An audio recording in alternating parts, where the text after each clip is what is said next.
అక్కడి నుంచి తుర్రుమని పారిపోయింది. ఈ ఘటన మేఘాలయలో చోటు చేసుకుని మేఘాలయలో హనీమూన్ కపుల్ సంబంధించినటువంటి అంశంలో ఒక బిగ్ ట్విస్ట్ నెలకొంది. వీరిద్దరికీ పెళ్ళైంది. చూడండి, ఆ విజువల్స్ చూస్తున్నారు కదా, చాలా క్లియర్గా ఫస్ట్ నుంచి ఈ విషయాన్ని మీకు కొంత అర్థమయ్యే రీతిలో చెప్పాలనుకుంటున్నాను.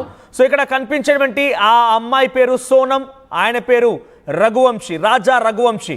అయితే ఆ వివాహ సందర్భంలో కూడా కొంత ఇబ్బందికరంగా ఒక బలవంతపు వివాహంలానే కనబడుతోంది. అక్కడ ఉన్నటువంటి పెళ్లిని చేసేటువంటి పంతులు కూడా నవ్వమని చెప్పిన నవ్వడం లేదు. చాలా బిగుసుకు పట్టుకపోయి కూర్చుంది. ఏమాత్రం తన ఒంట్లో తన దగ్గర ఒక పెళ్లి చేసుకుంటున్న ఆనందం కానివ్వండి, లేకపోతే ఏదీ లేదు. చాలా బిగుసుకుపోయి కూర్చుంది. అలానే చాలా కోపంగా, గంభీరంగా, ఆగ్రహంతో ఉన్నట్టుగానే ఉంది. ఏమాత్రం నవ్వడం లేదు. అయితే ఆ రోజు తర్వాత హనీమూన్కి అని చెప్పి ఈ నెల మే 22న మవల్కియాట్ విలేజ్ దగ్గరికి వెళ్ళిపోయారు. మేఘాలయ వెళ్ళారు ఈ జంట. మేఘాలయలోని మవల్కియాట్ విలేజ్లోకి వెళ్ళిపోయి 300 స్టెప్స్ ఎక్కి నాన్ గ్రియాట్ అనేటువంటి ఒక లివింగ్ రూట్ బ్రిడ్జెస్ని వారంతా అక్కడికి ఎక్కారు, అధిరోహించారు. They spend that night. ఆ రోజు మే 22న అక్కడే గడిపారు.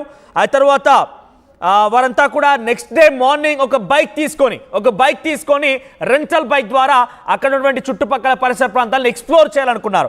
అయితే మే 22న ఆ జంట అక్కడికి వెళ్ళిపోయి ఒక హోటల్లో రూమ్ బుక్ చేసుకొని అక్కడే ఉండిపోయారు.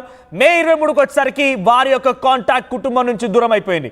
ఏమాత్రం కాంటాక్ట్ లేదు, కుటుంబానికి అందుబాటులో లేరు, ఎక్కడున్నారు తెలియడం లేదు, ఎక్కడికి పోయారు తెలియడం లేదు, ఇదంతా ఏం తెలియడం లేదు. కానీ ఆఖరికి వస్తే మే 27 వరకు కూడా ముఖ్యమంత్రి వరకు వెళ్ళింది, మధ్యప్రదేశ్ ముఖ్యమంత్రి వరకు వెళ్ళింది ఘటన.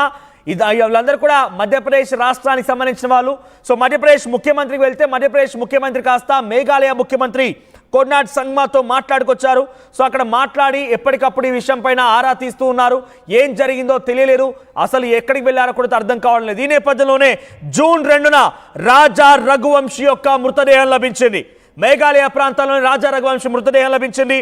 While the search of his wife, ఆ భార్య కనబడలేదు. అయితే చివరిగా వాళ్ళు ఎప్పుడైతే బైక్ రెంటల్ తీసుకొని ఒక కేఫ్ దగ్గర నుంచి వాళ్ళ ప్రయాణం స్టార్ట్ చేశారో అక్కడ చూస్తున్నప్పుడు ఆ సదరు మహిళ ఎవరైతే భార్యగా చెప్పబడతాడో సోనం ఉందో, ఈ సోనం అనే మహిళ తన ఒంటి పైన వైట్ కలర్ ఒక టీ షర్ట్ ధరించింది, జర్కిన్ లాంటి ఒక టీ షర్ట్ ధరించింది.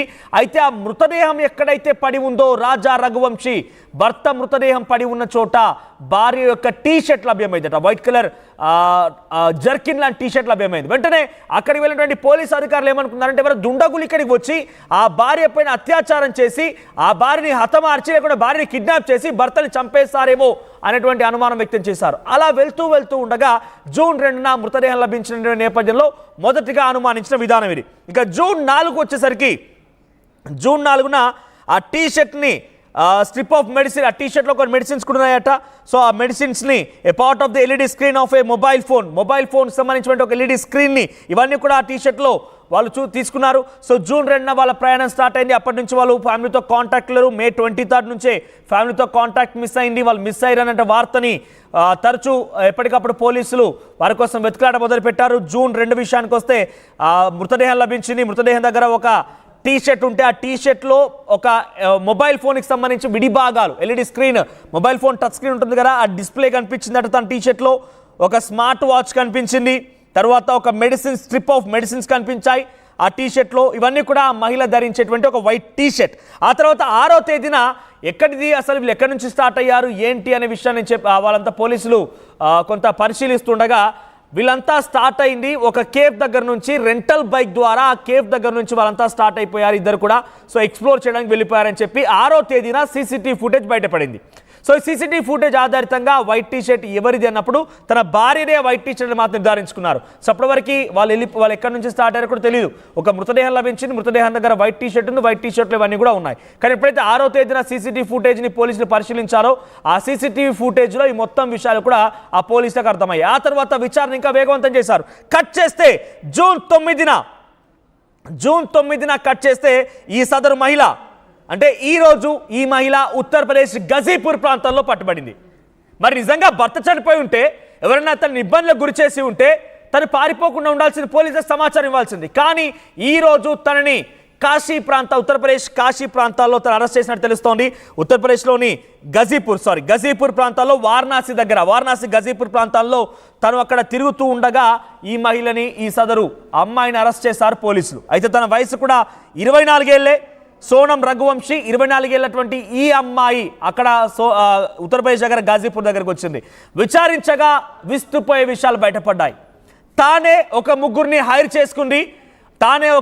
హైర్ చేసుకుంది ఉత్తరప్రదేశ్ రాష్ట్రానికి సంబంధించిన వారంతా కూడా ఆ ముగ్గురు ద్వారా ఈ భర్తని హతమార్చే ప్రయత్నం చేసింది. ముగ్గురిని కాంట్రాక్ట్ కిల్లర్స్ని హైర్ చేసుకుంది. ఆ కాంట్రాక్ట్ కిల్లర్ సహాయంతోనే ఈ రకమైనటువంటి ఒక దారుణానికి పాల్పడింది. భర్త పాలిట యముడిలా మారింది ఆ సదరు మహిళ. చూడండి, ఇక్కడ హనీమూన్ కని వెళ్ళారు. నిజంగా ఇష్టం లేకపోతే నాకు వివాహం వద్దని చెప్పాలి. కానీ వివాహం చేసుకునేటువంటి సమయంలో కూడా చాలా ఇబ్బందికరంగా తనకు అనిపించింది. తన భర్తతో ఏమాత్రం కూడా కలివిడిగా లేదు, మొహం మీద నవ్వు లేదు. చాలా బాధ, ఆవేదన, ఆగ్రహం మొత్తం కూడా తన మొహంలో కనిపించాయి. ఆ తర్వాత హనీమూన్ కోసం వెళ్ళినటువంటి రోజున మే 22 వరకు కూడా ఫ్యామిలీతో కాంటాక్ట్లో ఉన్నారు. అంతా సవ్యంగానే ఉంది. అక్కడ లివింగ్ రూట్ బ్రిడ్జ్ అనేటువంటి ఒక ప్రాంతానికి 300 స్టెప్స్ ఎక్కి అక్కడ ఒక నివాసం దగ్గర వారంతా ఉన్నారు. అక్కడ స్టే చేశారు ఒక హోటల్లో. ఆ తర్వాత మరుసటి రోజు మే 23న అక్కడ నుంచి ప్రయాణం స్టార్ట్ చేశారు. ఒక కేఫ్ దగ్గర నుంచి వారంతా బైక్ రెంటల్ తీసుకొని ఎక్స్ప్లోర్ చేయడం కోసం బయలుదేరారు. మే 27 వచ్చేసరికి ముఖ్యమంత్రి ఏకంగా మధ్యప్రదేశ్ ముఖ్యమంత్రి ఈ విషయం పైన, ఈ సంఘటన పైన మేఘాలయ అధికారులతో మాట్లాడడం మొదలుపెట్టారు.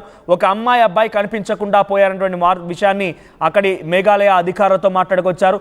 ఆ తర్వాత మే 27 రోజున ముఖ్యమంత్రి మాట్లాడితే జూన్ 2న రాజా రఘువంశీ మృతదేహం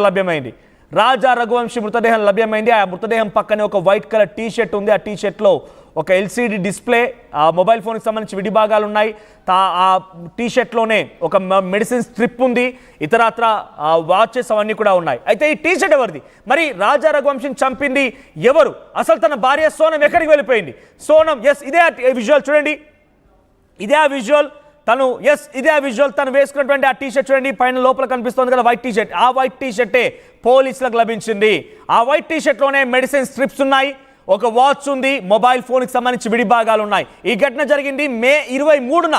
వారు ఎప్పుడైతే హోటల్లో స్టే చేశారో, హోటల్ నుంచి వేరే ప్రాంతానికి మూవ్ అవుతున్న సమయంలో ఆ హనీమూన్ ట్రిప్లో భాగంగా ఎక్స్ప్లోర్ చేస్తున్నప్పుడు ఒక కేఫ్ దగ్గర ఆగిపోయి ఆ లగేజ్ మొత్తాన్ని కూడా రెంటల్ బైక్లో వారంతా పెట్టేస్తూ ప్రయాణాన్ని ప్రారంభించారు. అయితే ఈ ఘటన ఎప్పుడు బయటపడిందంటే మే 6న, ఎప్పుడైతే మే 2న రాజా రఘువంశీ యొక్క మృతదేహం లభించిందో, ఆ లభించిన దగ్గర ఆ మహిళ యొక్క వేసుకున్నట్టు ధరించిన ఆ వైట్ టీ షర్టే పోలీసులు దొరికింది.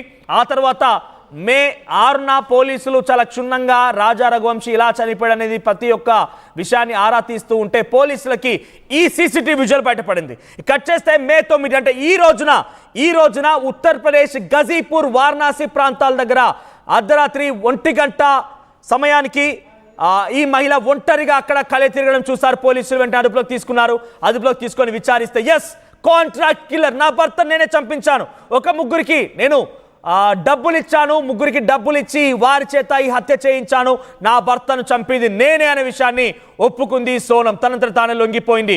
పోలీసులు తనని విచారించగా తను చేసిన నిజాన్ని ఒప్పుకుంది. ఇప్పటివరకు ఎవరికైతే ముగ్గురిని కాంట్రాక్ట్ కిల్లర్స్గా మార్చుకుందో ఆ ముగ్గురులో ఇద్దరు కూడా పోలీసులు అయితే లొంగిపోయారు. పోలీసులు వారు అరెస్ట్ చేశారు. మరొక వ్యక్తి ఇంకా లొంగాల్సి ఉంది. సో నిజంగా చూడండి, కట్టుకున్న భార్యే కాలయముడైపోయి భర్తని హతమార్చింది. సో ఎంత దుర్మార్గానికి దారితీస్తుందనంటే, బయటకు తీసుకువెళ్ళి ఇంట్లో ఉంటే భవిష్యత్తు తనకి వీలు కాదనుకుందో ఏమో, కానీ హనీమూన్ పేరిట భర్తని ఫోర్స్ఫుల్గా బయటకు తీసుకెళ్ళి అక్కడికి వెళ్ళిన తర్వాత ఎంజాయ్ చేద్దామని చెప్పి అంతా సవ్యంగానే నటించి ఆఖరికి వస్తే భర్తనే ఒక కాంట్రాక్ట్ కిల్లర్ చేత చంపించినటువంటి ఒక దుర్మార్గానికి పాల్పడింది సదరు మహిళ. అంటే ఇటువంటి వారిని ఎలా శిక్షించాలో మీరు కామెంట్ చేయండి.